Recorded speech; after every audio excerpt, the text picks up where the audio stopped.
I discovered a horrifying secret under a Japanese convenience store. I'd always thought Japan would be the adventure of a lifetime. The allure of a new culture, different food, and an entirely different way of living was too much to resist. My job as an English teacher in a small town just outside Tokyo was perfect, giving me a chance to experience Japan in a way most tourists never could. One of the first places I discovered was the little convenience store down the street from my apartment. It wasn't a flashy 7-Eleven or a Lawson's, but a small family-run place that had a quaint charm about it. The sign above the door read, Kobayashi Mart, in fading red letters. Every morning I'd stop by for a coffee and a rice ball before heading to work. The first few months were blissful. I quickly fell into a routine and started recognizing the employees at Kobayashi Mart. There was Yuki, the shy girl who always smiled and bowed deeply whenever I entered. Then there was Kenji, a friendly college student who enjoyed practicing his English with me. But then, something strange happened. Yuki disappeared. I asked Kenji about her and he shrugged, saying she had probably gone back to her hometown. New faces replaced hers behind the counter, but they never lasted long. At first, I didn't think much of it. High turnover is normal in convenience stores, right? One evening after a particularly grueling day at work, I went to Kobayashi Mart for some comfort food. A young man I'd never seen before was at the register. He looked terrified, glancing nervously at the trapdoor behind the counter that I had never noticed before. It struck me as odd, but I brushed it off as the jitters of a new job. I continued my nightly visits, and the pattern became impossible to ignore. Every few weeks, a new face appeared, looking more frightened than the last. I couldn't shake the feeling that something was terribly wrong. One rainy night, curiosity got the better of me. The store was empty, save for the new girl at the register, who looked as though she might burst into tears at any moment.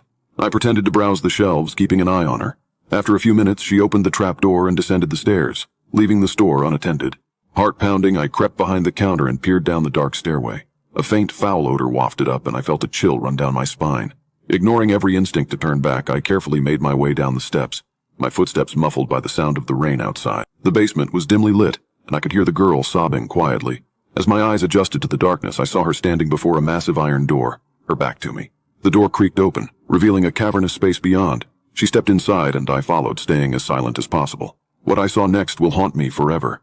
In the center of the room was a grotesque creature, its enormous bloated body covered in glistening scales. Rows of sharp teeth lined its gaping maw, and its eyes glowed with a malevolent intelligence. The girl stood frozen, paralyzed with fear. Before I could react, the creature lunged forward and the girl's scream was cut short. I stumbled backward, my breath coming in ragged gasps. I turned and fled up the stairs, my mind racing with terror. I didn't stop until I was safely back in my apartment, locking the door behind me. My hands trembled as I tried to process what I had just witnessed. Kobayashi Mart was a front, a facade hiding something monstrous beneath the surface. The next day I called in sick to work, my mind consumed by the horror of the previous night. I had to do something, but what? Who would believe me? The police? The locals? Everyone seemed oblivious to the sinister truth lurking beneath their feet. Days turned into weeks, and the nightmares plagued my sleep. I avoided Kobayashi Mart, opting for a longer walk to the nearest 7-Eleven instead.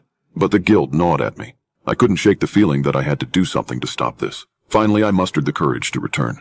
The store looked the same as ever, but I knew better. Another new employee greeted me, her eyes wide with fear. I needed proof, something to show the authorities. As I browsed the shelves, I discreetly took out my phone and began recording. The trapdoor opened and she descended the stairs. I followed, keeping a safe distance. This time I was ready. I captured every detail. The iron door, the cavernous room, the monstrous creature. I fled once more, but this time I had evidence. I took it to the police, my heart pounding with a mix of fear and hope. They were skeptical at first, but the video spoke for itself. A raid was organized and Kobayashi Mart was shut down.